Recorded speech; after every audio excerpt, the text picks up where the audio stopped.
Okay, so like I said, the second thing is, after your page is set up correctly, the second thing is promoting your page. Now, a lot of agents, I don't know why they think this, but they think they're celebrities.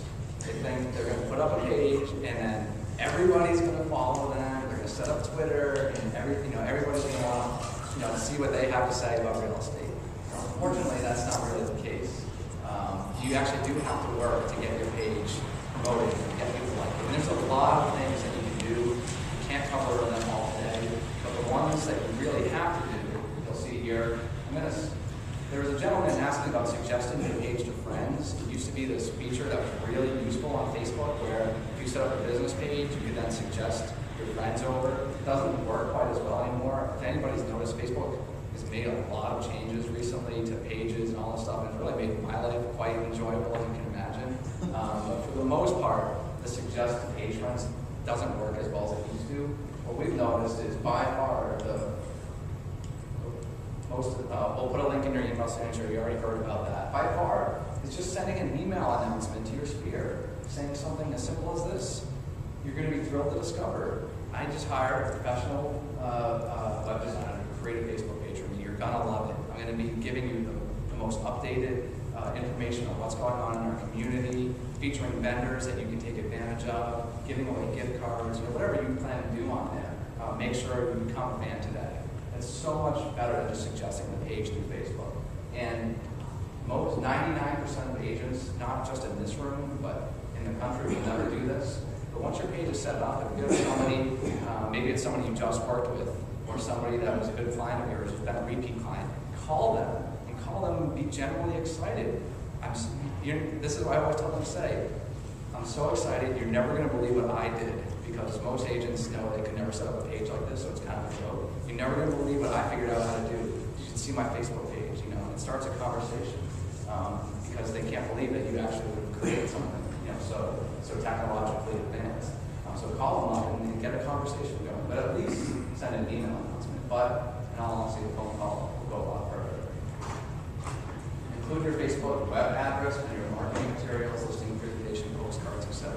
I don't know if everybody knows this, but you can actually have a unique web address for your Facebook page. So it could be, for instance, www.facebook.com/WarwickRealEstate or facebook.com/WarwickRealEstate. And only one person can have that. So if you reserve that custom web address, then it makes it really easy to put in your newsletters, in your advertising, in any of the things that you do. Just like you would your website. You have to have 25 fans to be able to reserve that URL, because Facebook doesn't want people setting up pages and just reserving them all. But if nobody in Warwick or nobody in the town that you work in has that reserved, that's really valuable. And that gets indexed by Google as well. Any questions about that? There used to be, there still is a feature on the Facebook pages as well, where you can upload, if you have a database, an Excel sheet from Top Producer, or Rentals, or any of these programs, you can upload a spreadsheet to the back of your Facebook page. It'll cross-reference those emails with people that are on Facebook and send them an invite to your page. So again, that's not nearly as effective as number 3, an email coming from you as opposed to it coming from Facebook. But certainly, you should do all to cover your bases. I've actually had a guy that's out of Florida. He uploaded a 14,000 person database. It's one of these mega agents. He's like, what happened? I only got a few fans. I'm like, it's because people ignore that type of stuff now. You want to actually send them an email, asking them to join your page. It's much more personal.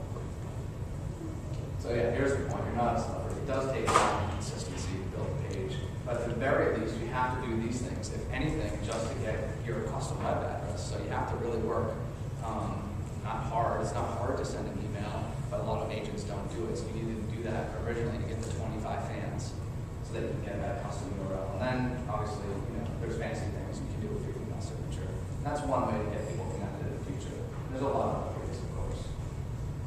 So this is a question I get a lot from people, because I think I'm going to come to the seminars and say, you need to be posting on Facebook 10 times a day. You need to be doing this, and you need to be doing that.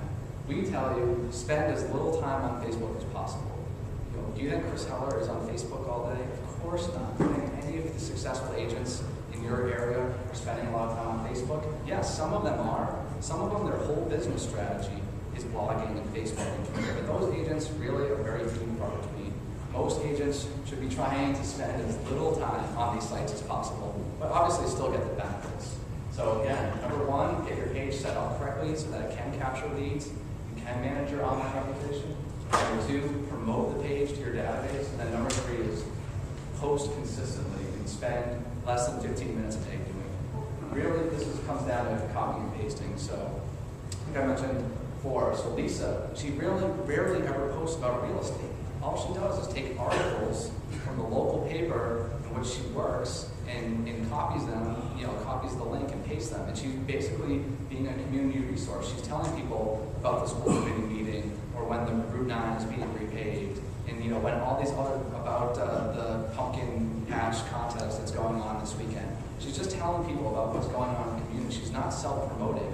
I mean, that is the type of thing that we've found is working much better than just, here's my listings, here's my listings, here's my listings. You certainly should. I mean, unfortunately for Lisa, she doesn't have a ton of listings to do that, but when she gets a new listing, she will post that on there. Congratulations to so-and-so, their house just went on the market, and then if there's an open house, she'll post it, but that's not her strategy. Her strategy is to be a useful resource to people so that, like Rich and Mark said, they're always top of mind, so that you don't go, geez, I'm having such a hard time staying in touch with everybody in my database. Well, get everybody in your database connected to your Facebook page and then consistently update it. And don't annoy them, and that problem is somewhat solved. Like I said, don't just post listings and open houses. Don't appear to be self-serving.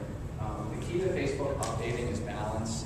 I mean, there's no set percentages, there's nothing like that. But if you post too often and it's not valuable content that people care about, they're going to tune you out, and it's actually going to make a negative impression. And I see that happening with a lot of agents, and a lot of agents know other agents in their office or in their market that do that. And they're like, why is this person posting so much? Why are they on Facebook all day? I mean, it's not necessarily a bad thing if you're giving valuable content to people. So that's really the key. Ask yourself, is this something that somebody actually will care about? I mean, otherwise, don't post it. It's better to not post something that's annoying than to do it sparingly. I know some agents that will post a couple times a week or once a week. And they're staying in touch. They're staying in touch with their clients that way. It doesn't need to be every single day. And we know from coaching the agents that that's not how they should be spending their time. They should be spending their time phone calls, networking, education, closings, showing appointments, qualifying buyers. It shouldn't necessarily, if they're on Facebook all day, it's probably a bad sign, in all honesty, for their business. So again, I mentioned down here, you can have the greatest looking page, you can have a page that's, can lead capture and do all that stuff, but if you don't use it correctly, you're